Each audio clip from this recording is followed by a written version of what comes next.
இன்று ஆவணி மாத பௌர்ணமி திதி. கூடவே சேர்த்து ஆவணி அவிட்டமும் இருக்கிறது. ஆவணி அவிட்டத்தில் நம் தொடங்கக்கூடிய எந்த ஒரு காரியமும் பல மடங்கு வெற்றியை தரும் என்பது முன்னோர்களின் நம்பிக்கை. நீங்கள் புதுசாக தொழில் தொடங்கப் போகிறீர்கள், புதுசாக ஏதாவது சேமிப்பு தொடங்கப் போகிறீர்கள், புதுசாக ஏதாவது பொருள் வாங்க வேண்டும். இப்படி எந்த புது துவக்கமாக இருந்தாலும் சரி, அந்த புது துவக்கத்திற்கு இன்றைய நாள் ரொம்ப சிறந்தது. புது வேலையில் சேரணும், புதுசாக ஏதாவது தொழில் கத்துக்க பயிற்சி எடுக்கணும், இப்படி எதை தொடங்க வேண்டும் என்றாலும் இன்றைய நாள் தொடங்கலாம். அப்படி இந்த நாளில் நீங்கள் தொடங்கக்கூடிய புதிய முயற்சிகள் வெற்றி அடைய உங்களுக்கு இந்த மந்திரமும் துணையாக இருக்கும். புது முயற்சிகள் வெற்றி பெற, குடும்பம் சுபிட்சம் பெற இன்றைய தினம் செய்ய வேண்டிய வழிபாடு என்ன, சொல்ல வேண்டிய மந்திரம் என்ன, ஆன்மீகம் சார்ந்த பதிவை தொடர்ந்து படித்து தெரிந்து கொள்வோம்.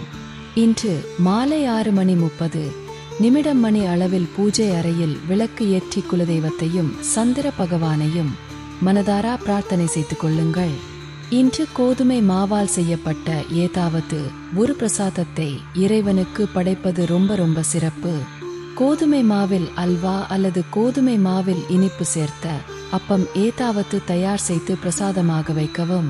பிறகு உங்களுடைய பிரார்த்தனையை இறைவனிடம் சொல்லிவிட்டு இந்த மந்திரத்தை 3 முறை உச்சரிக்க வேண்டும். பௌர்ணமி அன்று சொல்ல வேண்டிய மந்திரம் ஓம் பூர் புவா சுவஹ தத் சவிதுர் வரேண்யம் பர்கோ தேவசிய தீமஹி தியோ யோன பிரசோதயத். மந்திரத்தை சொல்லி முடித்துவிட்டு தீபதூப கற்பூர ஆரத்தி காண்பித்து உங்களுடைய வேண்டுதலை நிறைவு செய்து கொள்ளுங்கள்.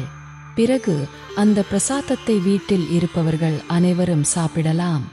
இன்று நீங்கள் புதுசாக ஏதாவது ஒரு நல்ல விஷயத்தை தொடங்க வேண்டும் என்றால் அந்த விஷயத்தை தொடங்குவதற்கு முன்பும் 3 முறை இந்த மந்திரத்தை சொல்லிவிட்டு புது முயற்சிகளை மேற்கொண்டீர்கள் என்றால் நீங்கள் தொடங்கும் காரியம் வெற்றி மேல் வெற்றி அடையும் என்பது நம்பிக்கை.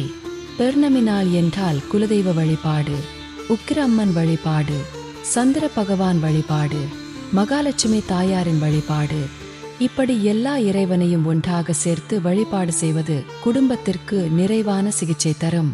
முடிந்தவர்கள் இன்று மாலை வீட்டு பக்கத்தில் இருக்கும் அம்மன் கோவிலுக்கு சென்று அம்பாளை தரிசனம் செய்வது நல்லது. நம்பிக்கை உள்ளவர்கள் மேல் சொன்ன எளிமையான வழிபாட்டு முறையை இன்று மாலை உங்கள் வீட்டு பூஜை அறையில் செய்யுங்கள், நல்லதே நடக்கும். இந்த தகவலுடன் ஆன்மீகம் சார்ந்த இந்த பதிவினை நிறைவு செய்து கொள்வோம்.